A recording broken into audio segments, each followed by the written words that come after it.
Sambalpur court रे मध्य सही समान अवस्था एठी सुरक्षा व्यवस्था जांच करा जाउची। आपण देखंतु डॉग स्क्वाड आसीचंती सेपरी जे आसचंती बम स्क्वाड मध्य आसचंती। डॉग स्क्वाड एवं बम स्क्वाड से आसिकी मेटाल डिटेक्टर एवं संधानी कुकुर जरिया तन्न तन्न करी जांच करुचंती। एवं ये दूची कोर्ट परिसर बाहर दृश्य कोर्ट भितर देखुचु। ये देखुं कोर्ट संलग्न जो ड्रेन अच्छी ए ड्रेन मेटाल डिटेक्टर जरिया वर्तमान जांच चली बम स्क्वाड रही। प्रकृत में ये अल्प दिन पूर्व अनुरूप ढंग से एमती घटना घटला। पुलिस प्रशासन से पूरा जिला प्रशासन दिन तमाम झाड़ बुहाई किंतु कौन संदिग्ध पदार्थ बम बाहर नथिला। वर्तमान जहाँ चित्र आप देखुं एक्सक्लूसिव चित्र देखुं संबलपुर जिला दौरा जज कोर्ट परिसर दृश्य बाहर दृश्य आप देखुं। एठी संधानी कुकुर को नियोजित करा जायछि एवं जांच कराउछि।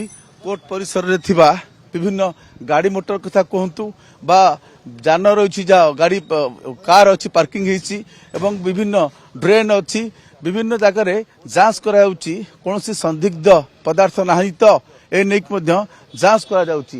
प्रकृत में ये घटना कहीं घटुची प्रकृत में ये एक भयर वातावरण सृष्टि करने ना एक अस्थिरता सृष्टि करने ये बुझा पड़ुनी। कारण गत थर जो घटना घटी समस्त से दिन व्यस्त विव्रत होते किंतु शेष में जांच करा कोर्ट को वकिल मान बाहर जाए कहला सुरक्षित भाव सेपरी बार रो जो कर्मकर्ता से बार रु अपराह पर्यंत बाहर जाए कहला सुरक्षा दृष्टिकोण किंतु शेष में सबू जांच प्रक्रिया सरला जना पड़ता सेमती किसी घटना ना कि कौन संदिग्ध पदार्थ मिल नाला।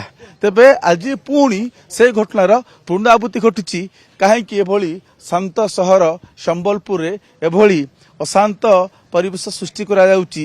किए कहीं क्यों उद्देश्य रे एभली काम करुची ताहा तो स्पष्ट होइना किंतु ये कौन सूत्र सूचना पाइला परे कौन जिला प्रशासन पुलिस प्रशासन से माने चाहूनांती याकू हल्का भावे नबा पाई। घटना बा जो सूचना सत होइताउ बा मिछ होइताउ धमक सत होइताउ बा मिछ होइताउ प्रशासन किंतु याकू गुरुतर सहित नहीं सही क्रम एठी जांच प्रक्रिया चली।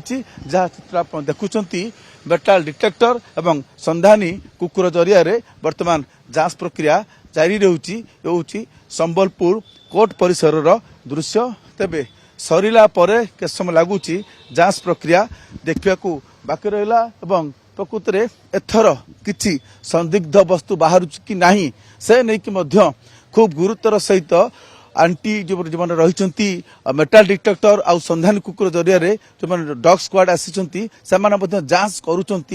जांच प्रक्रिया एवं जारी रही। संबलपुर संजय कुमार जेना ओडिशा रिपोर्टर।